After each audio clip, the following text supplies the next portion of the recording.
বাসা থেকে বের হয়ে যাওয়ার সময় দত্তবাড়ি শতাব্দী তেলের পাম্পে দেখলাম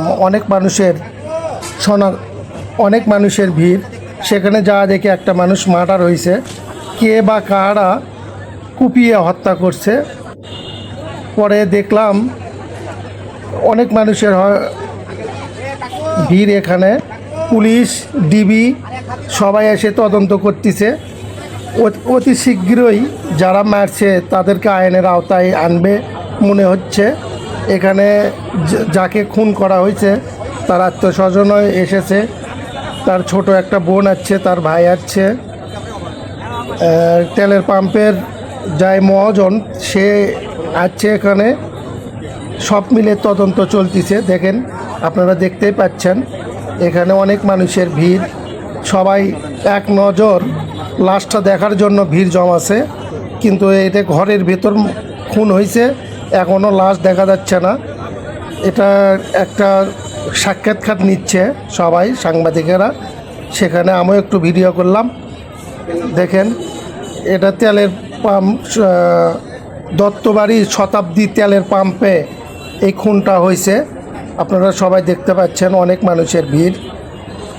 এখানে তদন্ত চলতেছে, ভিতরে লাশটা প্যাকিং হচ্ছে। অতি শীঘ্রই হয়তো বা লাশটা বের করবে। এখানে অ্যাম্বুলেন্স আছে। এখানে দেখেন পুলিশ, ডিবি সবাই তদন্ত চালাচ্ছে। কে বা কারা মারছে এখনও জানা যায়নি, তবে জানা যাবে শীঘ্রই। তাদেরকে আইনের আওতায় আনবে। এই ঘরটার ভিতরে লাশ আছে, মাথায় অনেক আঘাত করে তাকে মারা হয়েছে। এখনও পুরো ভিডিওটা মানে লাশটা দেখাচ্ছে না, বা আমরাও দেখতে পাচ্ছি না। এটা হচ্ছে ওই লাশের যে আত্মীয়স্বজন, তার ভিতরে হচ্ছে ছোটো বোন, এটা সম্পর্কে ভাই।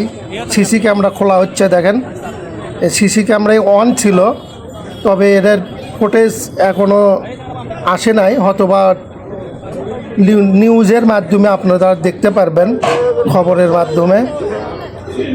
আত্মীয়স্বজনেরা হাহাকার কান্নাকাটি সবাই করতেছে। বলা যাচ্ছে না এখনও কি হবে। তবে দেশটাতে যে ভাব শুরু হয়ে গেছে, এখানে খুন ওখানে মার্ডার, এভাবেই চলতেছে।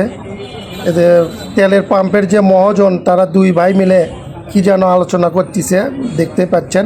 দেখেন, ওই যে টেবিলের ওপর লাশ মেরে রাখছে, সে লাশটা দেখা যাচ্ছে।